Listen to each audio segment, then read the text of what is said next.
참으로 고맙고 감사합니다. 저희들 주님을 찬양하며 하나님을 기뻐하는 복된 존재로 삼아주셨으니 참으로 고맙고 감사합니다. 이제 복잡한 세상 삶을 다 내려놓고 하나님을 찬양하며 하나님의 영광과 거룩함을 저희들 찬양하며 나아가오니 하늘의 그 놀라운 은총과 하나님의 그 자비와 궁일하심과 하나님의 사랑을 체험하는 복된 시간 될 수 있도록 주장하시고 성령께서 우리 마음을 주장하셔서 비록 이 땅에서 저희들 찬양이지만은 하나님 천국 보좌 앞에서 천군 천사들과 수많은 성도들과 함께 찬양을 하심을 기억하며 저희들 정결한 찬양의 제물 하나님 앞에 나아가는 복된 시간 될 수 있도록 주장하여 주시옵소서. 주님께 영광을 돌리며 예수님 이름으로 기도드리옵나이다. 아멘.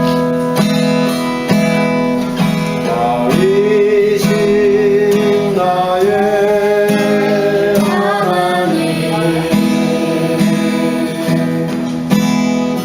내가 주를 높이고 영원히 주의 이름을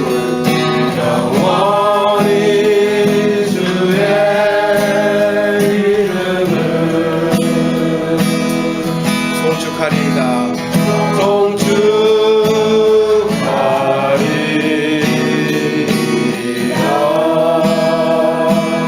왕이신 나의 하나님, 왕이신 나의 하나님, 내가 주를 높이고 영원히 주의 이름을 송축하리이다.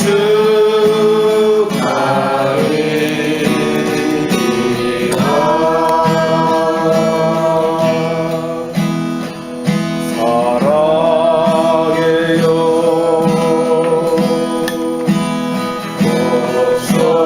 목소리 높여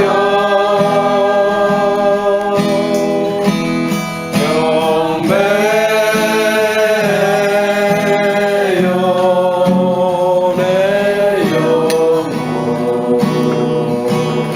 이거 오나의 왕 오나의 왕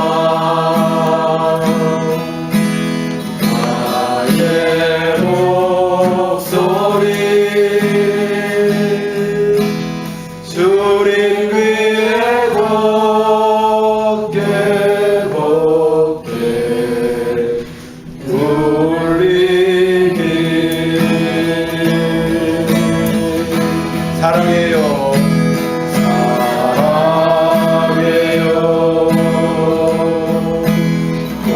목소리 높여 경배해요 내 영혼 이거 오나의 왕 오나의 왕 나의 목소리 주님 귀에 곱게 곱게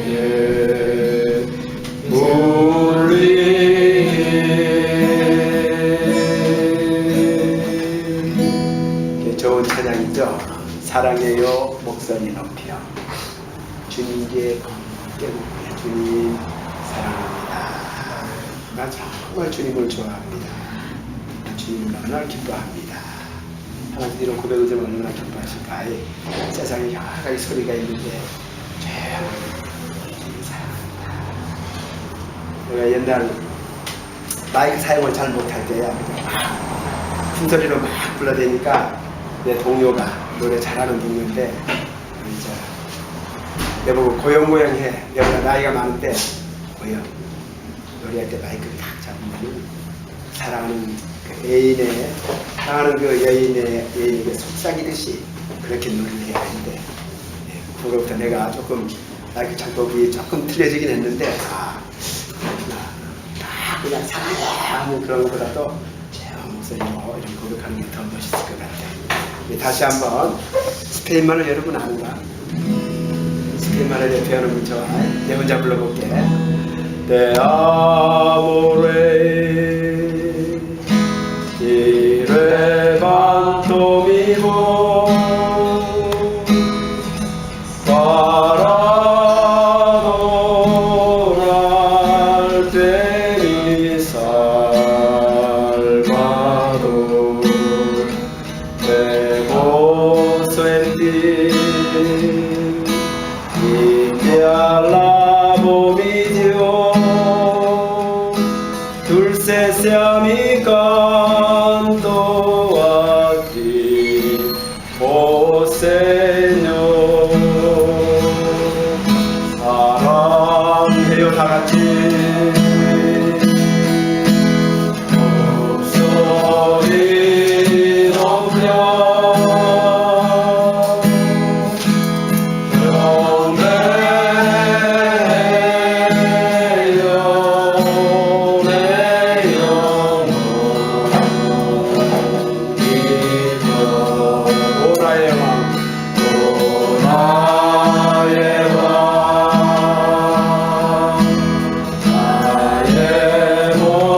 목소리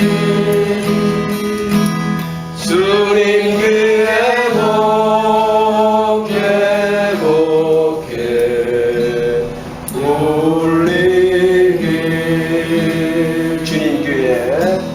주님 귀에 곱게 곱게 울리기. 마지막으로 주님 귀에 곱게 곱게 울리기. 지금 앞뒤 생각 말고 지금 이 시간에 여러분 어떤 고백을 드리고 싶어? 하나님이 부르고 주님께서 나의 참 위로자가 되십니다. 이렇게 고백하고 싶은 게 있을 거야. 여기 동료도 많고 공부도 잘하지만 어떤 외로워. 주님만이 참 나의 진정한 친구입니다. 다 좋은 친구지만 내 마음을 깊숙이 다 아시고 그 주님 것이잖아. 세상에는 아내 앞에도 또 친구 앞에도 하지 못할 그런 마음의 큰 것도 있는데 주님 앞에 다 우리가 얘기할 수 있잖아. 이래서 참 멋있는 우리 주님.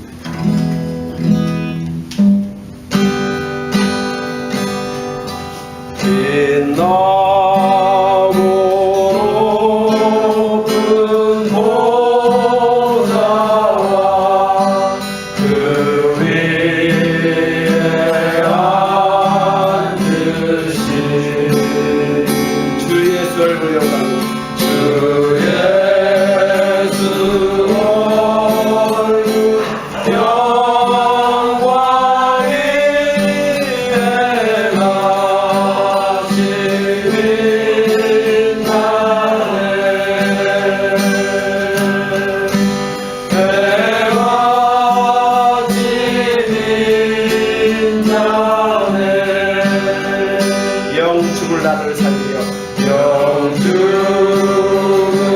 나를 살리려 그 영광 버리고 그 영광 버리고 그 부끄러운 십자가 그 부끄러운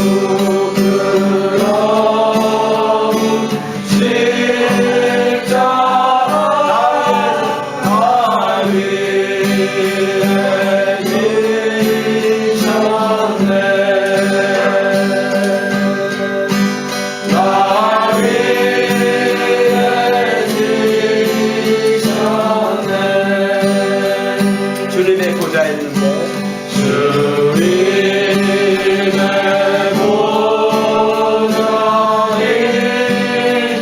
선한 용기로 선한 용기로 그 영광 봉송될 때에 그 영광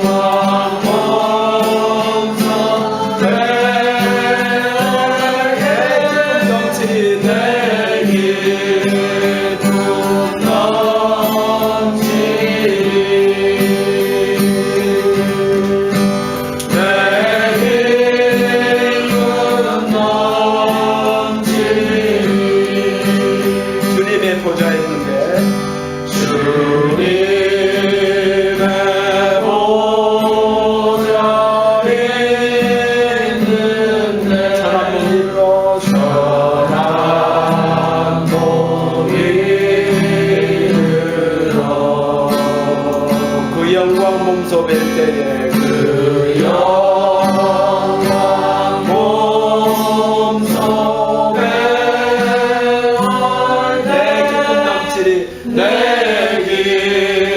기쁨 넘치리 내 기쁨 넘치리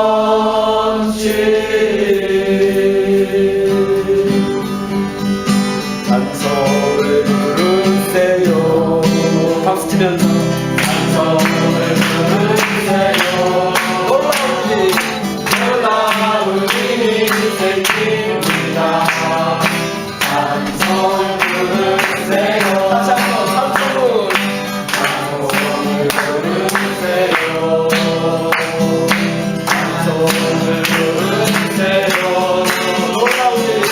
놀라운 일이 생깁니다 찬송을 부르세요 기도를 드리세요 기도를 드리세요 기도를 드리세요 기도를 드리세요 놀라운 일이 생깁니다 기도를 드리세요 말씀을 들으세요 말씀을 들으세요 말씀을 들으세요 놀라운 일이 생깁니다 말씀을 들으세요 서로 사랑해요 서로 사랑해요 서로 사랑해요 놀라운 일이 생깁니다 서로 사랑해요 예수를 믿으세요 예수를 믿으세요 예수를 믿으세요 놀라운 일이 생깁니다 예수를 믿으세요 예수님이 말씀하신 우리 우리 떠나 보내네 예수님이 말씀하시니 우리 떠나요 보내네 예수님 예수님 나에게도 말씀하셨나 나에게도 말씀하셔서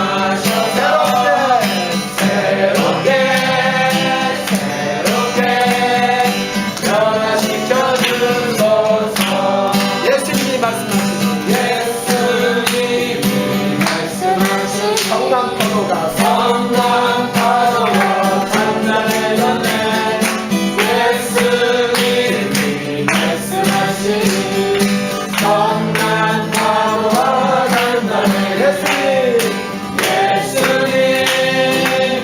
예수님 나에게도 말씀하셔서 새롭게 변화시켜 주소서 예수님이 말씀하시고 나사로가 죽은 나사로가 살아났다 예수님이 말씀하시니 죽은 나사로가 살아났다 예수님 나에게도 말씀하셔서 새롭게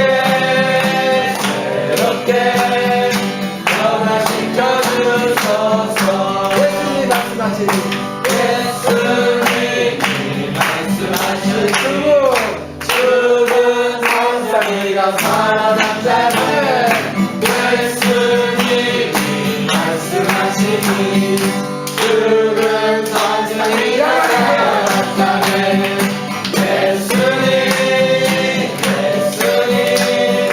나에게도 말씀하셔서 새롭게 변화시켜 주소서 예수님 찬양 예수님 찬양합시다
세상의 소망이요 세상의 소망이요 예수의 이름은 전국의 기쁨일세 예수의 이름은 예수의 이름은 바람의 소망이요 바람의 소망이요 예수의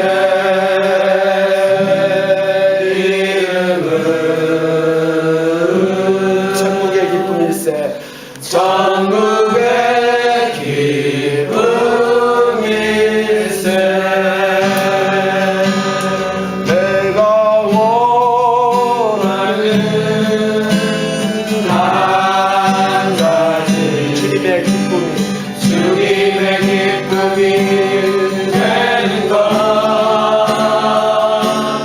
내가 원하는 한 가지 만족이 주님의 만족이 되는 것 내가 원하는 내가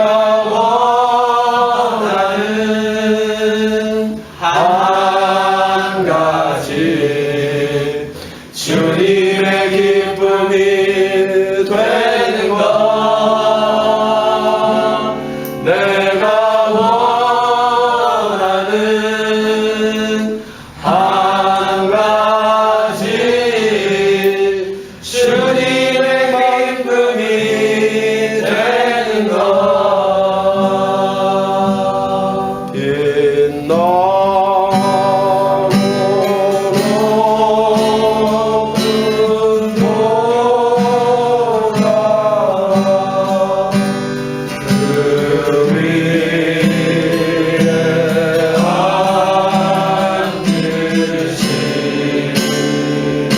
주의 수를 영광 주님의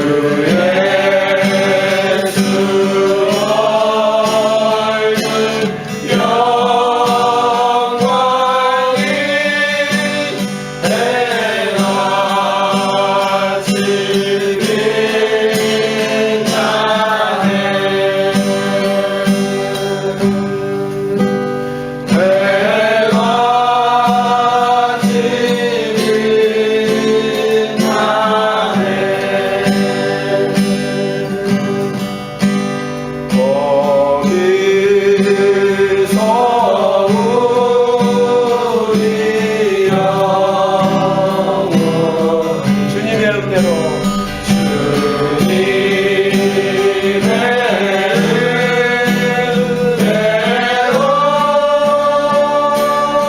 해처럼 밝게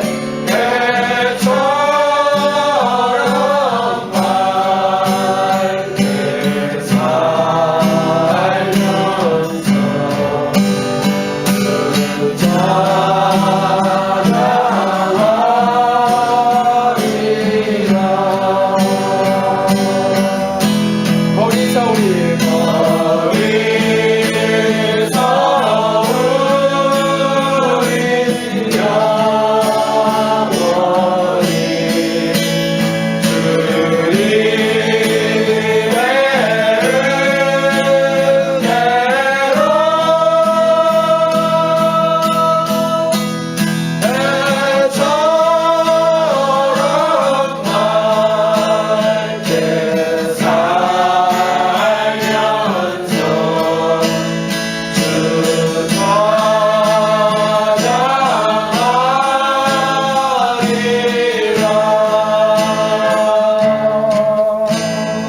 이제 다시 눈을 감으시고 하나님의 크신 은혜와 사랑을 다시 한번 기억하며 또 마음속으로 깊이 하나님께 감사드리고 또 말씀 우리 증가주님 박 목사님 능력의 정경에 붙들어 주시도록 또 우리 마음에 하나님 앞에 감사의 고백을 가지고 다시 나가는 그런 조연 목사의 시간 갖도록 하겠습니다.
사모님하고 우리 한지수사님하고 우리 고성교사님하고 또 우리 이 약간 큰 고성교사님하고 이렇게 네 분이 부르면 아주 정말 좋은 찬양에 한번 주의를 한번 드렸으면 좋겠네요.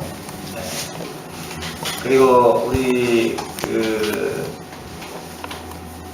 유튜브에 들어가시면 영화도 전해놨다가 영화도 들어보니까 영화 제목이 대한이에요. 대한. 어제 제가 그 영화를 봤죠. 단편 영화인데 잘 만드셨더라고요. 직접 촬영하셨어요? 직접 만드신 거죠? 아니, 촬영팀이 있었고요. 저는 연출만. 그래요? 대단하시더라고요. 자, 오늘 예수님께서요, 수전절에 이르니 때는 겨울이라 22절에 이렇게 기록되어 있죠. 그래서 우리가 이 전번주에 그 10장을 우리가 보았는데 이 10장은 한 3주에 걸쳐서 계속적으로 말씀을 상고해야 합니다. 그래서 주님께서 왜 수전절날 주님이 나타나셨는가? 우리가 6장에 보면은 예수님께서 6월절날 의도적으로 나타나셨다. 그리고 6월절날 의도적으로 오병이어를 보이시고 너희 선전들은 광야에서 만나를 먹고도 다 죽었거니와 나는 하늘에서 내려온 산떡이다. 나를 먹으면은 너가 영원한 생명을 얻을 것이다. 그리고 내가 진정한 6월절에 참 어린 양으로서 그 문설주에 발랐던 그 피를 문설주에 발랐던 그 집에 들어간 자마다 살았던 것처럼 이제 내가 6월절 어린 양으로 이 땅에 십자가를 지고 왔는데 너희가 내 안에 오면은 영원한 생명의 떡을 먹은 것처럼 영원한 생명을 얻을 것이다. 이 메시지를 주시기 위해서 의도적으로 오병이의 기적을 보이신 것이에요. 그렇죠? 네. 5개 빵으로 그냥 빵을 많이 만들었다 그러면 빠띠바리크 이런 제과점도 다 망하죠. 예수님 그런 거 보이시려고 그런 기적들 안 보이셔요. 네. 그리고 예수님께서 7장에서 의도적으로 초막절날 또 나타나셔요. 예수님은 절기 때마다 나타나셔요. 그래서 초막절의 의미가 뭐다겠어요? 이스라엘 백성을 자기 백성을 40년 동안 광야에서 신발 하나 해이지 아니하고 먹이시고 입히신 그 하나님을 추억하고 그리고 이스트가 들어있지 않는 빵을 먹으면서 떡을 먹으면서 쓴나물을 먹으면서 하나님이 우리와 임마누엘 하셨음을 감격하고 감사하고 기뻐하고 경배하는 그 한 주간을 초막절로 지내는 것이죠. 예수님께서는 의도적으로 초막절로 나타나셔요. 그 초막절 행사 가운데 가장 큰 행사가 뭐다 했어요? 촛불 행사예요. 촛불. 어떤 촛불요? 성전들이 몇 평이다 했어요 혹시? 3,000평. 성전들이 3,000평이에요. 우리 축구장이 보통 1,000평이에요. 조그마한 축구장이. 그 3배의 축구장 한가운데다가 촛불을 올려요. 그 촛은 모든 사람들이 볼 수 있는 촛대예요. 큰 촛불을 올려서 불을 밝히죠. 예수님께서 초막절에 의도적으로 오셔서 너희가 광야에서 하나님이 불기둥으로 구름기둥으로 너희를 인도하셨고 추운 밤에는 촛불을 켜서 큰 불기둥을 내서 너희들 따뜻하게 보호하셨던 그 하나님을 너희들이 지금 기념하려고 모였는데 전체가 다 모였는데 내가 참으로 세상에 참 빛으로 왔다. 광야에서 쪼였던 불빛은 그 불빛을 쪼이고도 죽었거니와 내가 너희들 빛으로 왔으니 내 빛은 생명의 빛이니 나는 참 빛으로 이 세상에 왔다. 그러므로 너희들이 나의 빛을 쪼이면은 너희 영원한 생명이 있을 것이다. 이렇게 의도적으로 주님께서는 7장과 8장에서 초막절의 본체가 자신이심을 레벨레이션하는 거예요. 계시하시는 거예요. 전부 다 주님이 모든 기적과 표적이나 모든 메시지가 다 무엇을 말하냐면 바로 내가 그다. 바로 내가 그로다. 바로 내가 그로다. 내가 그다. 이렇게. 이렇게. 예수님께서는 예수님 자신이 하나님이심을 계속 강조하시는 것이에요. 계속. 그리고 오늘 이 10장에 와서 예수님께서 이 선한 목자의 비유를 하시면서 이 비유를 언제 하시느냐? 이 수전절날 하셨다. 수전절. 수전절이 있고 수장절이 있다 그랬죠? 수전절과 수장절은 완전 틀려요. 수장절은 곡식을 거두었던 것을 겨울을 대비해서 묻어주는 것을 수장절이다 그러고 수전절은 한마디로 히브리어로 하누카예요. 하누카. 이거 뭐냐면은 성전을 깨끗이 정화시킨다. 성전 대청소의 날이라고 봐야 되겠죠? 그런데 이 수전절에 대한 의미를 정확하게 역사적 배경을 이해를 해야만이 오늘 예수님이 말씀하시는 것을 다음 주에 제가 설교할 때 설명할 때 이해가 되는 거예요. 수전절에 대한 역사적 배경을 이해 못하면은 절대로 예수님이 말씀하시는 의미를 찾을 길이 없는 거예요. 알겠죠? 그래서 성경은 철저하게도 첫 번째는 문법적인 해석이 가능해야 되고, 두 번째는 역사적 배경을 정확하게 이해해야 되고요. 그 다음에 그 시대의 문화적 언어의 랭귀지에 대한 그 소위 말하면 그 시대에 사용했던 언어의 의미를 정확하게 알아야만 해석이 되는 거예요. 그러니까 성경은 그냥 이렇게 막 보고 혼자 가만히 생각해보고 뭐 혼자 그냥 그러겠지 이렇게 가면은 곤란하죠. 참 곤란합니다. 그렇기 때문에 우리는 이런 것들을 잘 이해를 하고 정리를 하고, 또 여러분의 나이대, 어린 나이대 이미 이런 것들이 다 정리가 되고 배워져야 돼요. 그래야 여러분들이 차분하게 신앙이 성숙해져 뭔가 좀 무게가 있게 보여요. 근데 이거 막 그냥 뭐 그냥 약간 막 이게 신앙이라는 게 말이죠. 상당히 그 무게가 있어요. 이게 차분해지고 굉장히 그 볼수록 좀 진국의 맛이 나고 이러거든요. 근데 막 교회에서도 뭐 막 왔다 갔다 하면요 좀 위험합니다. 예. 신앙생활 얼마 안 했는데 막 이렇게 막 이상하게 이렇게 뭐 앉았다 일어났다 잘하면은 좀 위험한 거예요. 신앙을 이렇게 차분하게 이렇게 우리 신앙 졸업 없잖아요. 왜 졸업했어요? 졸업 날 없잖아요. 우리는 가는 날까지 졸업이 없잖아요. 차분하게 이렇게 장거리로 좀 내다보고 가야지. 그냥 막 하면 어렵단 말이죠. 곤란해요. 그래서 오늘 수전절에 대해서 정확한 배경을 이해를 잘 적어놔요. 우리 학생들은. 그렇게 해서 앞으로 성경은 다 이런 구조로 되어 있기 때문에 이런 것들을 이해를 하고 하나하나 주님이 주신 말씀에 그 주님이 주시는 깊이 있는 그 진리의 말씀이 이제 내 영혼에 확 다 와야 나의 인격의 변화가 일어나고 전인격적 변화가 일어나는 게 구원이지. 예수 믿고 구원받았다 이게 구원이 아니에요. 구원은 전인격적 변화예요. 알겠죠? 우리 전 사고적 변화. 알겠죠? 이것은 어디로부터 오냐면은 진리를 통해서만이 가능해요. 진리를 통해서만이. 그 진리는 뭐냐? 주님이 우리에게 주시는 메시지를 정확하게 이해하고 주님이 말씀하시는 의도를 정확하게 이해하고 요한복음을 기록한 저자의 의도를 정확하게 이해할 때 나의 인격적 변화에 생명력으로 운동력 있게 바꿔지는 역사가 일어나는 것이죠. 믿습니까? 신앙생활을 오래 하고 많이 하고 이것이 중요한 게 아니라 주님의 말씀에 진리의 말씀에 분명한 의도를 정확하게 이해하고 흡수하고 그걸 내 생명의 떡으로 먹는 자로. 그러면 뭐예요? 내가 변한 게 아니라 내 안에 계신 성령의 감동으로 기록된 말씀이 나의 인격을 변화시켜 주시는 것이죠. 믿습니까? 나의 전 사고 체계가 변화되어 버리는 것이죠. 이게 진리가 우리에게 주시는 아주 위대한 힘이 되는 것이죠. 그렇죠? 자, 그러면은 우리가 처음에 솔로몬 성전이 956년에 완공되었다가 586년에 바벨론에서 무너져버려요. 이제 무너져버린 성전을 다시 복원시키는데 516년에 수룹바벨을 통해서 제2성전이 건축되죠. 이것도 역시 허물어지죠. 그 다음에 뭐예요?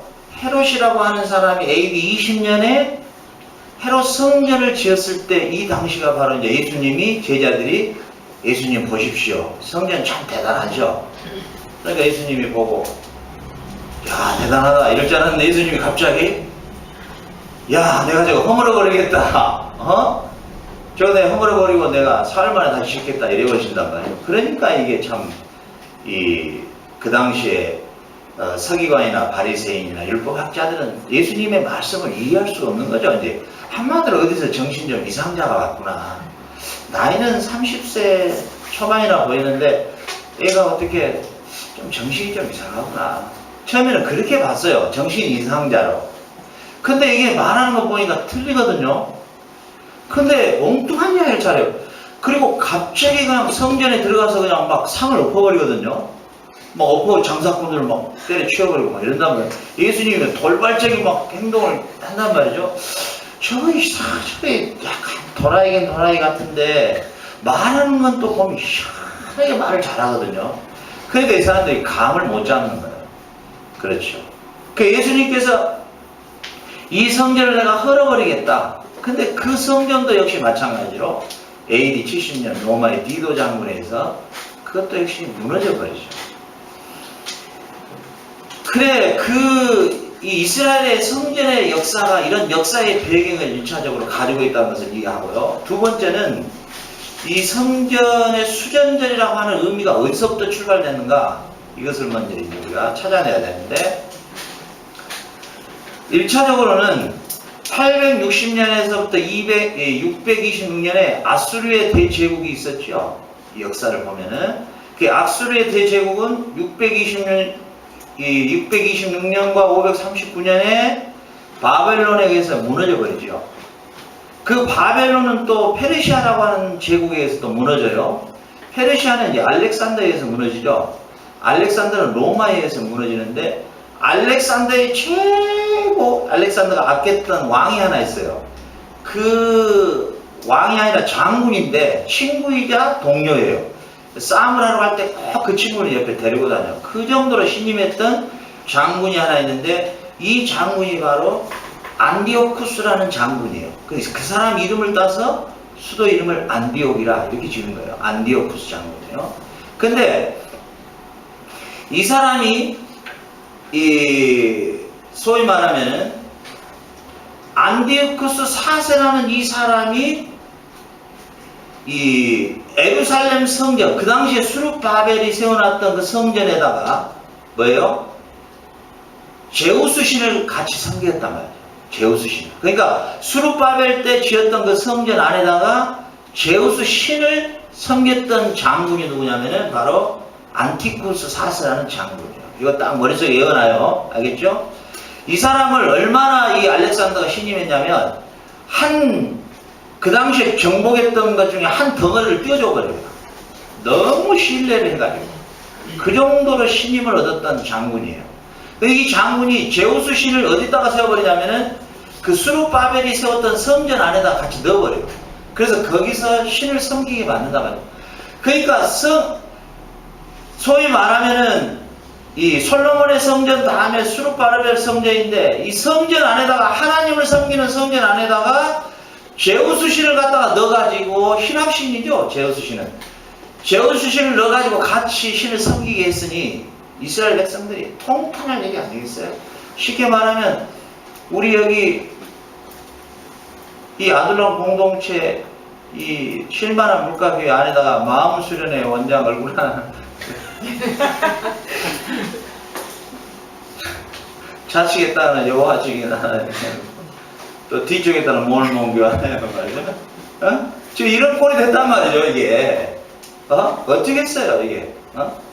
그 정도로 치욕을 겪었던 때가 바로 이 안티쿠스 4세가 이 소위 말하면은 알렉산더로부터 땅을 한 덩어리 받아가지고 통치할 때 이런 정말로 부끄러운 일의 역사가 이스라엘 역사의 최고의 치욕적인 역사였어요. 이 수룹바벨 성전 안에다가, 하나님의 성전 안에다가 제우스 신을 넣어놓고 같이 섬겼으니까. 그런데요, 그때 이 이스라엘의 장군 중에 4장군이 있었어요. 아주 뛰어난 장군들인데, 그들이 비록 속국에 있었지만 우리나라도 독립투사죠. 그 4장군 중에 유명한 장군이 하나 있는데, 그 장군이 마카비우스 장군이에요. 이 마카비우스 장군이 열을 받은 거예요. 독립군 투사인데 열을 받았어요. 왜? 내가 다른 건 참겠는데 하나님의 성전에다가 제우스 신을 갖다가 섬기는 이 안티쿠스 4세 저놈을 반드시 내가 죽여야 되겠다는 생각을 하는 거예요. 그렇게 해가지고 독립군들을 일으켜가지고 3년 동안 전쟁을 했는데요, 이겨버렸어요. 이게 이스라엘 역사 안에서 최고의 기쁜 날이 이날이었어요. 유일하게 독립을 맛봤던, 유일하게. 그리고 하나님의 성전에다가 제우스 신을 섬겼던, 같이 섬기게 하고 같이 춤추게 하고 제사 지내게 했던 안티쿠스를 물리쳤던 이 전투가 바로 유일한 이스라엘 역사의 최고의 기쁜 날이었단 말이죠. 그래서 이 날을 기념해서 무슨 절기를 만들었냐? 바로 오늘 예수님이 나타나신 수전제예요. 이 날 어때요? 전 백성이 모여서 그동안에 수룹바벨 성전, 하나님의 성전 안에다가 제우스 신을 섬겼던 우상들을 다 제거시키고 아주 그냥 감대상 위에서부터 그냥 저 밑에 앞마당까지 전부 물로 그냥 막 씻어내고 아주 최고의 척결 운동을 했던 그날이 언제냐면은 바로 수전제를 만든 첫 출발이었단 말이죠. 그 오늘 예수님께서 이 수전제가 나타나셨어요.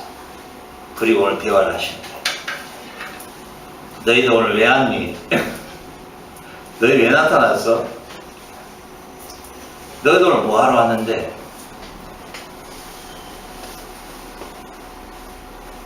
옛날 과거에 수룹바벨 때에 수룹바벨 성전의 그 치욕거리를 우리는 지금 기억하고 이 더럽혀진 성전을 정화하는 우리는 이 절기를 지키러 왔지. 그래.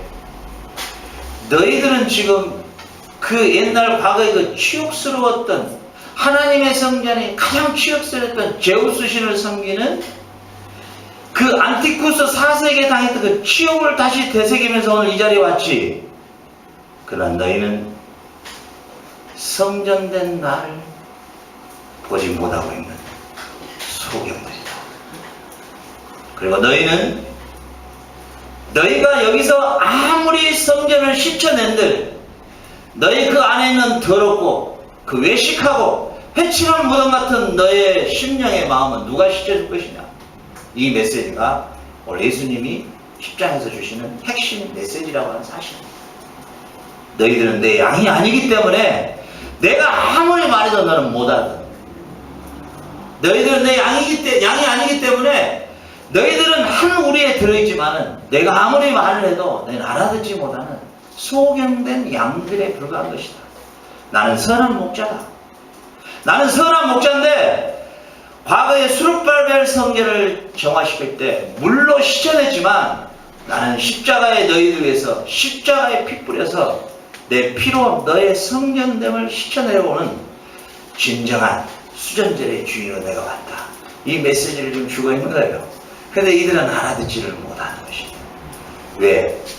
그들은 주님의 양이 아니기 때문인 것이에요.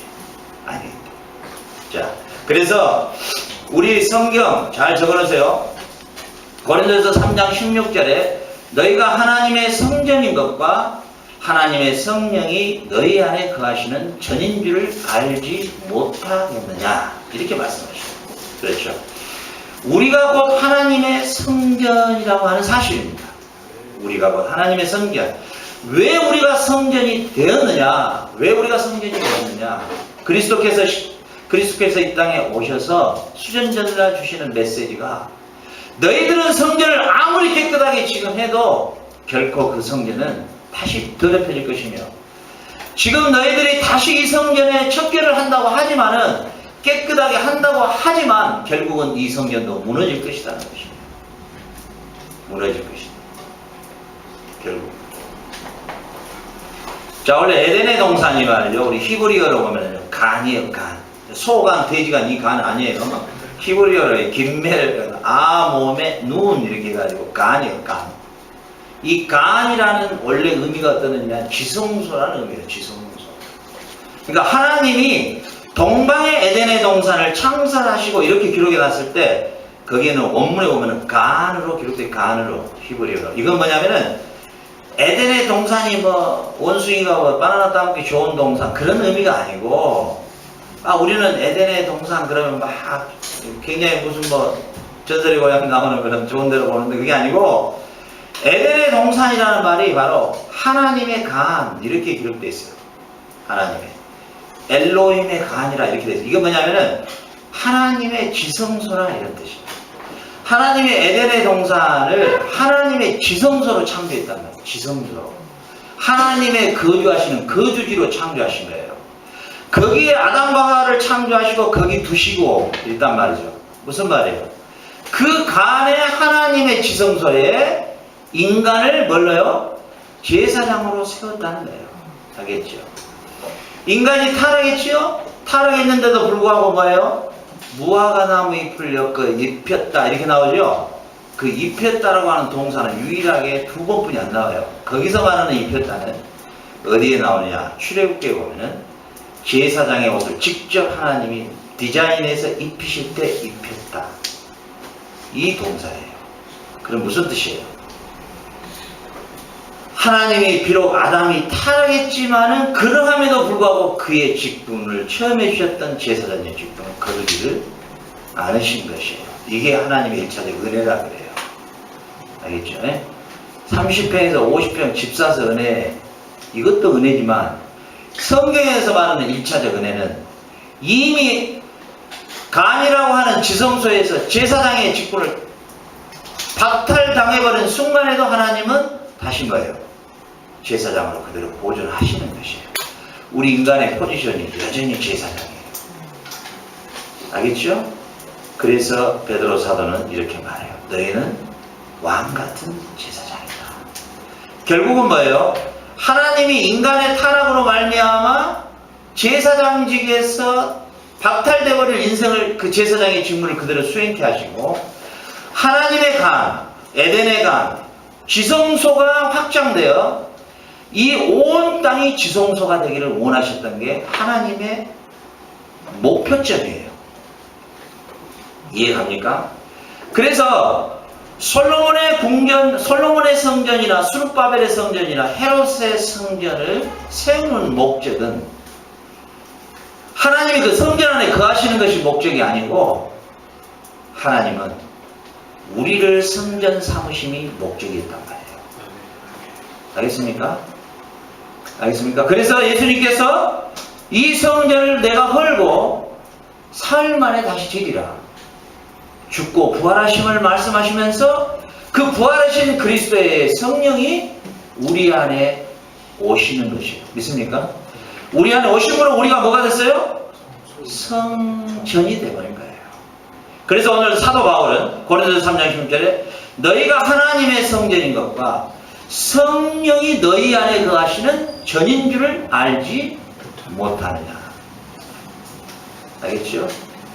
여러분 그 용어 하나하나도 잘 사용할 줄 알아야 돼요. 용어도 참 저는 곤란할 때가 많아요. 입장이 참 곤란할 때가 많아요. 한국에 가끔 가면은 얼마나 교회를 크게 지어놨는지 진짜 좀 뭐 참 고생했겠다 이런 생각이 든 게 아니라 참 저 교회에 다니는 성도들 불행이다 이런 생각이 들어. 그냥 십자가도 그냥 하나하나 걸지 뭔 십자가를 저렇게 그래 내가 그때 우리 호주 사람이랑 한국을 한번 방문한 적이 있었는데 그분이 저한테 묻더라고요. 야 정말로 한국은 정말 살기 좋은 나라다고 나한테 그러더라고요. 왜 그러냐 그랬더니 가는 곳마다 병원이 이렇게 많이 보여요. 전부 십자가 팍 있어요. 전부 병원으로 최고의 의료시설을 갖고 있다고 나한테 그러더라고요. 동네마다 이렇게 병원이 많냐고. 참 입장이 곤란하더라고요. 그런데 거기다가 얼마나 크게 써놨는지요. 성전 봉헌식 이런 성전 봉헌식. 이 용어가 맞을까요? 틀릴까요? 이건 구약의 용어예요. 구약의 용어. 그렇게 되면 다시 입장이 참 곤란하게 돼요. 하나님은 아들을 통해서 우리를 성전 삼으셔서 성전을 완성시키셨는데 다시 성전 봉헌식 이래버리면은 참 주님 보시기도 입장이 곤란하겠어. 그게 다 구약적 용어를 쓰고 있는 거예요. 그 이해를 못해서 그래요. 이해를. 우리가 하나님의 성전인 것이에요. 믿습니까? 교회는 엄밀히 따지자면 정확한 이름은 예배당이에요. 예배를 드리는 장소예요. 교회라는 이름 자체도 에베소서에 우리 성도가 교회라고 해요. 우리 성도가 성전이요, 우리 성도가 교회. 이게 하나님의 창조의 목표점이에요. 이게 우리를 성전 삼으심이, 우리를 성소화시키심이, 우리 자신을 하나님의 간으로 삼으심이 하나님의 목표점이었단 말이죠. 믿습니까? 저와 여러분이 성령이 거하시는 하나님의 성전임을 만드심이 하나님의 목표점이었단 말이에요. 믿습니까, 여러분? 그래서 바울 사도는 고린도서 3장 17절에 누구든지 하나님의 성전을 더럽히면 하나님이 그 사람을 멸하시리라. 하나님의 성전은 거룩하니 너희도 그러하니라.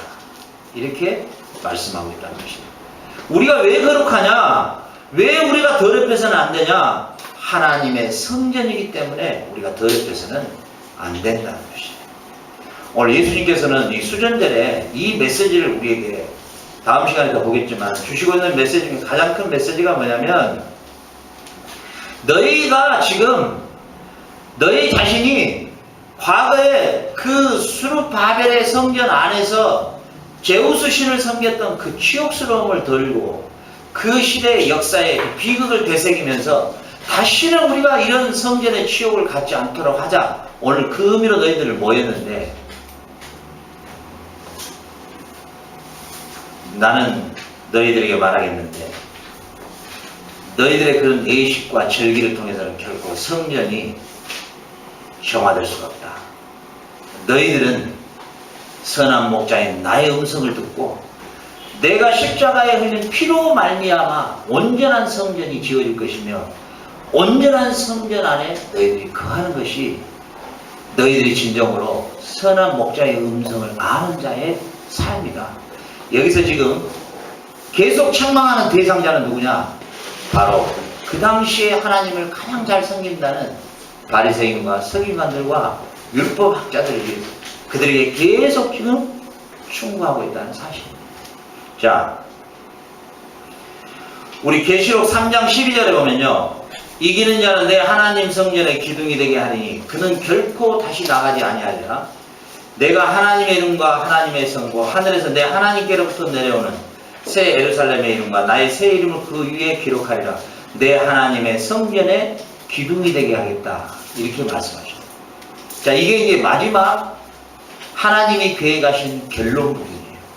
우리가 뭐가 되냐면 이 온 세상이 예수님의 재림의 날에 이 온 세상에 우리가 하나님의 뭐가 되버려요? 성소가 되버리는 것이에요. 이 온 세상이 하나님의 성전이 되버리는 거예요. 이 온 세상에 모든 악한 세력과 불의한 세력들은 다 멸해버리고 우리 성도들이 완전한 성소가 되버리는 거예요. 이게 이제 역사의 마지막이다. 역사의 마지막. 자, 오늘 말씀의 결론을 제가 간단히 드릴게요. 오늘 예수님께서는 이 10장에서 초반절에서는 이것을 강조하셔요. 이 세상에 나의 양이 있고 나의 양이 아닌 자가 있다. 그 누구를 말하고 있을까요?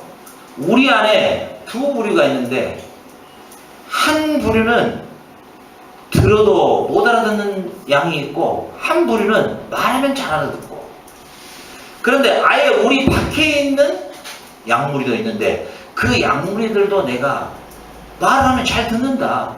그런데 이 한 우리에 있는 이상한 이 한 무리는 내가 아무리 말해도 알아듣지를 못한다. 이 비유를 하시는 거예요. 누구를 두고 했느냐 하면 그 당시에 제일 구약에 박식하고 똑똑했다는 바리새인들과 서기관들을 그 무리로 취급을 해주는 거예요. 너희들은 아무리 말해도 알아듣지를 못하고 깨닫지를 못하고 듣지를 못한다.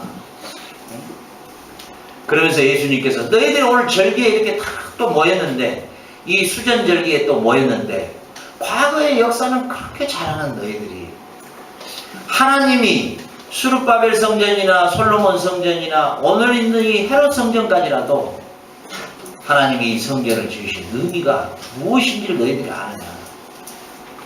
하나님은 이 성전이 목적이 아니라, 너희들이 성전을 깨끗게 하는 이 수전절이 목적이 아니라 내가 곧 완전한 성전을 지으러 온 메시아임을 너희들이 알아야 할 것이다. 너희들이 영접해야만 한다. 그리고 이 온전한 성전의 척결과 온전한 성전의 정화는 물로 시켜내는 것이 아니라 십자가의 나의 피로 말미암아 깨끗함을 얻게 될 것이다. 그러니 너희는 나를 영접해야 할 것이다. 그러나 너희들은 절대 듣지 않는다. 내가 그라고 지금 몇 번을 강조하고 있느냐? 얼마나 많은 기적과 표적을 너에게 또 보여야 그걸 믿겠느냐? 이런 지금 줄거리에서 시작되겠다는 사실입니다. 오늘 히브리 기자는 이렇게 말해요.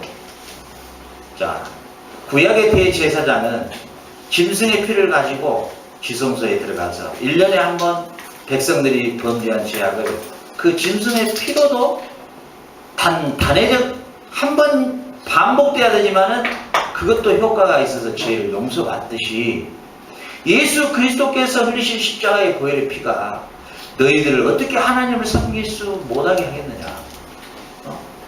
너희들이 그 아들이 흘린 그 피로 말미암아 너희들이 깨끗함을 받을 수 있다. 영원한 깨끗함을 단번에 영원한 속죄와 깨끗함을 받을 수 있는 것이 아니냐.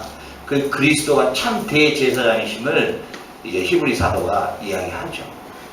자, 저와 여러분도 오늘 이 시간에 마무리 작업에서 이렇게 정리를 하면 진리가 내 안에 굉장한 자유함을 주실 것이에요. 오늘 우리가 하나님의 성전입니다. 오늘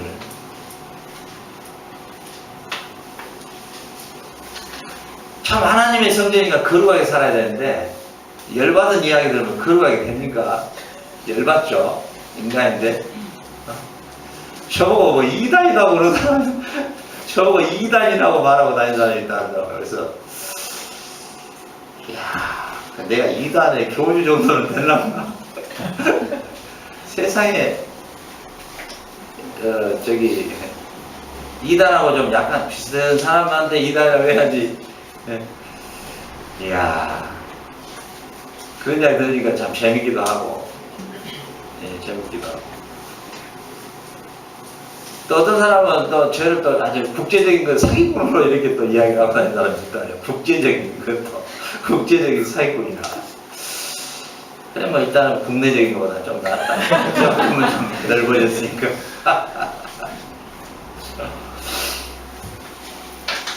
또 그 내용이 뭐냐 그랬더니 우리 학생들을 이쪽 한국에서 그 부모들한테 사기를 쳐가지고 학생들을 데려와서 여기서 다시는 한국에 돌아가지 않도록 여권 다 뺏어버리고 지금 감금과 폭행을 내리는 저녁마다 막 애들이 우는 소리가 들리고 통곡의 벽인가 빠따를 맞고 살고 애들이 아주 탈출을 해야 되는데 그렇죠. 오늘 마침 기자님이 오셨으니까 잘 됐네요. 이 취재를 좀 정확하게. 근데 그런 이야기들을 선교사들이 하고 다닌다는데요. 참 서글프더라고요. 미흡고 그런 것도 없고요. 참 슬프더라고요. 그분은 정말 하나님의 성전이 그 안에 거하는 하나님의 거룩한 명을 정말 하나님의 성전이신 분들일까 이런 생각을 해보는 거죠. 좀 힘들죠. 네.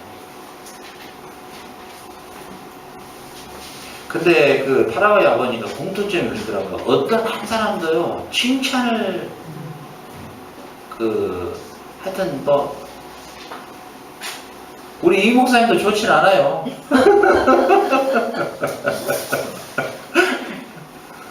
우리 고성사님도 별로 안 좋더라고요. 그러니까 우리 오늘 사모님이 차 타고 저한테 하더라고요. 여보, 이양 뭐 사기꾼들이 모였으니까 협력해서 선을 이루봅시다. 그래 뭐 하여튼 참 웃었는데 우리가 우리가 하나님의 그러니까 우리가 오늘 주님이 주시는 메시지 가운데 우리가 이 하나님의 성령이 우리 안에 거하시는 하나님의 전이단 말이죠. 그러죠. 근데 수전절날 그 과거의 수르바벨 성전 때 그 받았던 치욕, 그 제우스 신과 함께 하나님을 예배드렸던 그 생각하기도 끔찍한 그 치욕스러움을 씻어버리고, 그렇죠. 정말 그리스도의 그 피로 말미암아 깨끗하게 정화돼 버린 내 영혼의 이 성전.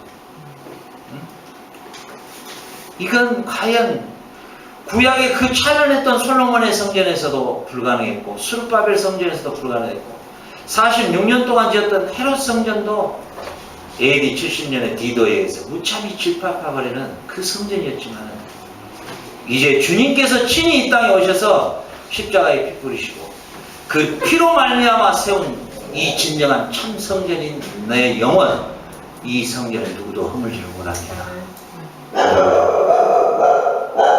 나를 사기꾼이라 하든지 뭐 버금놈을 하든지 하여튼 뭐 이 성전은 허물 수 없습니다. 믿습니까? 이것은 누구도 허물 수 없습니다. 이건 누가 지으셨기 때문에 주님이 직접 지으신 성전입니다. 이것은 이 성전, 우리는 주님께서 친히 십자가에 죽으시고 부활하셔서 우리 각자의 마음에 지으신 주님의 성전은 누구도 이건 허물 수가 없습니다. 비록 내가 연약해서 나약해서 다시 오염을 시킨다 할지라도 수르바벨에 잠깐 동안 내가 제우스 신이 내 안에 침투해 왔다 할지라도 우리가 회개하고 고백하고 주님의 피로 우리의 주님의 성전을 주께서 친히 깨끗하게 정화시켜 주십니다. 그리고 이제 다시는 우리의 이 주께서 십자가에서 세우신 이 성전은 다시는 누구도 허물 수도 없고 누구도 다시 재건축할 수 없는 것입니다. 이것은 주께서 친히 그의 십자가에서 세우신 성전이 되었다고 하는 것입니다. 네. 이게 얼마나 우리에게 감동스럽고 감격스러운 거예요. 네. 우리가 죄에 대하여 자기 자신이 처절해지지 않고는 십자가를 말할 수 없어요, 사실.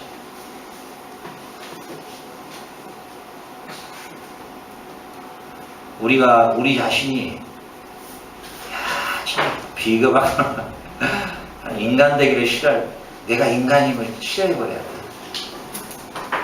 그리고 온통 모순투성이고 거짓투성이고 순수함과 청결함이 없는 나를 발견해야 그때 내가 십자가의 피가 가치가 어느 정도 깨달아지는 거예요. 그래서 나는 신사숙녀입니다 그러면 좀 곤란해요. 그런 분은 교회 안 나오신 거에서 도움. 우리 자신이 참 추합니다. 이미 고장 나버렸어요. 우리 인간론으로 들어가면 인간은 참, 그래 제가 칼빈 신학을 공부했지만은 그래 칼빈은 나 참 위대한 존재다. 같이 그런 어린 나이에 그런 글들 다 쓸 수 있어요. 하나님의 감동이 아닌데 어떻게 쓸 수 있어? 인간은 전적으로 부패된 존재. 저는 해가 가고 시간이 거듭돼서 참 이게 참 소망이 없어요. 인간 아무리 생각해도. 근데 뭐예요? 유일한 소망이 십자가에 있는 십자가 그분 그 십자가에 우리 주님의 그 흘리신 피 외에는 내가 정화될 방법이 없는 거예요. 이게 이 죄성이라는 게 이게 오늘 어찌 좀 잘해보려면 그냥 잠자리 들어가도 자빠져버려요. 내일은 잘해봐야 되는데 내일 또 가면 어제보다 더 형편없이 산다. 우리의 삶을 마지막으로 저녁에 생각하고 잠자고 싶지도 않아. 너무 추접스러워서 그냥 이게 내가 무슨 소리야. 이게 무슨 의미가 있어. 저는 이런 생각을 해요. 우리 다윗이 마지막 숨을 걸을 때 말이죠. 썼던 시편이 24편이잖아요. 자기 마지막 간증시잖아요. 그 중에서도 내가 다윗이 저 내용이 참 다윗이 많이 생각했던 내용이구나. 주는 나의 목자신 내게 부족함이 없었다. 쭉 쓰면서 주님의 이름 때문에 나의 영혼을 소생시켜 주시고 누구 때문에요? 그분 자존심 때문에 내가 살려놓은 거야. 우리가 살아날 존재 가치가 없어. 다윗도 완전히 거기서 일어날 수가 없는 존재예요. 그 인간으로 보자면 우리가 인간적 측면에서 많이 접근해 들어가자면은 그 인생은 참 비참한 거예요. 그냥 그 다윗이 저질렀던 죄가요. 그 참 인간이 어떻게 이게 정상 참작이 안 됩니다. 그 정상 참작도 안 되고 합의도 절대 안 돼요. 그 내가 판사면 나 종신형 때려버려요. 예, 너는 너 구제불능이야. 아 옛날에 제가 골리앗하고 뭐 짱구로 싸웠는데 아니 필요 없어 나 필요 없어. 아니 제가 그래도 뭐 옛날에 뭐 망군의 여와 이런 거 필요 없어. 네가 망군의 여와 뭐 천군의 여와 이러면서 너 그동안에 잘했던 전혀 위선으로 보일 뿐이죠. 그가 하나님 앞에 가졌던 그 기도의 생활, 막 아둘람 동굴에서 꿈꿨던 그의 비전들 다 거짓말 같아, 구라 같아. 그 죄가 그 정도로 심각한 죄잖아요, 다윗이. 근데 뭐예요? 그 아들 솔로몬에게 마지막 하나님이 주신 메시지가 뭔지 알아요? 네 아비 다윗 때문에 내가 네가 또 사고치는. 솔로몬은 어떤 존재입니까? 야, 그놈은 정력도 좋아요. 마누라가 1000명이었더라고, 1000명. 그 1000명을 어떻게 데리고 사는가 모르겠어요. 야, 근데 그것까지는 좋은데 뭐예요? 마지막에 수르바벨 때는 이 안티쿠스 4세가 이 히람노 이 이방놈이 제우스씨를 갖다가 하나님의 성전에 같이 안치를 시켰는데 솔로몬 이놈은 그냥 이방 여자들 그냥 이방의 왕들 그 딸들 그냥 올 때 데리고 온 게 아니라 신들을 아모스, 그모스 뭐 밀곰 이런 이산 잡신들을 갖다가 하나님의 성전에 같이 함께 성전에 아주 이건 도저히 상상할 수 없는 죄를 저지른단 말이죠. 그런데도 뭐래요? 하나님이 네 아비 다윗과 맺었던 언약 그 약속 때문에 네 왕위를 폐하지는 아니하고 나라를 분리를 시키되 10개는 여로보암한테 가고 네 아들 르호보암한테 한 지파를 주겠는데 그 지파가 유다 지파잖아요. 그 유다 지파에서 우리 주 예수 그리스도가 오시는 것을 하나님은 끝까지 다윗과 솔로몬과 그리고 그의 후손을 통해서 우리의 메시아를 보내는 것을 하나님은 끝까지 그 언약을 파기하지 않으셔요. 그게 하나님의 신실하심이세요. 그게 하나님의 신실하심. 그렇죠. 자, 우리가 우리의 삶에서 말이죠. 우리의 삶에서 저는 제일 미안한 게 부인한테 미안해요. 솔직히. 부인한테. 내가 제일 한시간 대상이 누굴까 하면 우리 부인인 것 같아요. 오늘 저녁에 끝나고 차 한잔 술랑 가는 거예요. 제일 미안하기도 하고 그냥 나의 모든 인격을 다 그 부인이 죄주는 인격이 100%입니다. 그 뭐 장로님이 우리 목사님 인격 그래봐야 다 헛소리고 다 뻘소리 안 살아본 사람은 몰라. 근데 부인이 제일 옆에서 보기 때문에 정확한 이걸 딱 죄요. 그래서 제가 정기 행사가 있어요. 행사 뭐냐면은 이제 이쯤 되면 또 물어봐야 될 때가 왔구나. 그래가지고 물어보죠. 자, 한번 또 물어. 어쩝니까? 요즘에는 저의 목회자로서의 어떻게 저희 60이 돼야 제가 목회를 계속하고 당신은 60 이하입니다. 그럼 저는 지금이라도 저는 변신해 갑니다. 목회 안 합니다. 안 하고 그냥 뭐 정직하게 농사를 짓든지 뭐 사업을 하든지 항상 그 마음이에요.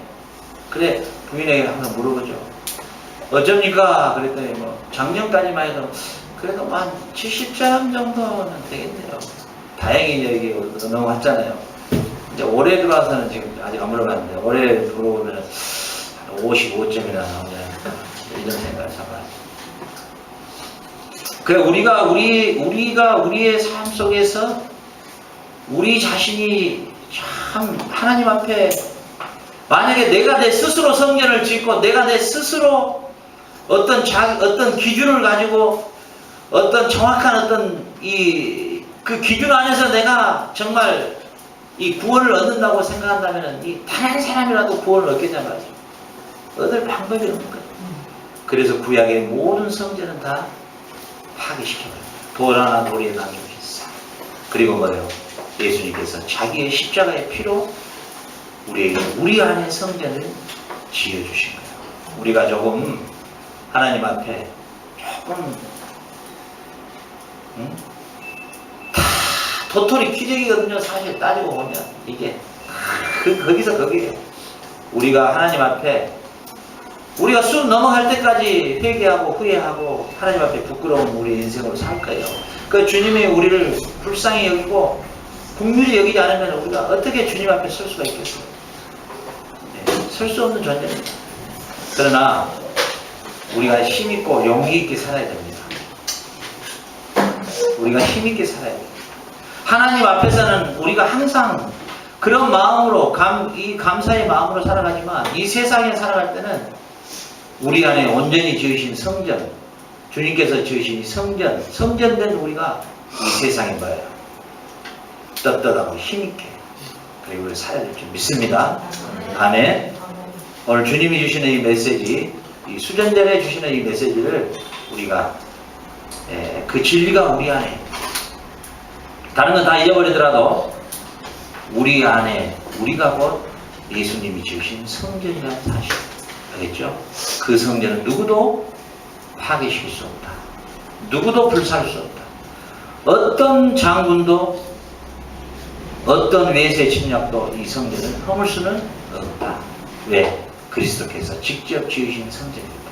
이 메시지를 주기 위해서 주님은 수전절날 지금 바리새인들, 서기관들, 일반 민초들이 있는 데서 이 메시지를 주고 있는 거예요. 선한 목자와 양의 비유. 눈먼 양, 귀가 열린 양, 귀가 먹어버린 양. 이방의 양들, 우리 밖에 있는 양들, 이 세 양 우리를 비유하면서 계속해서 이 메시지를 주는 거예요.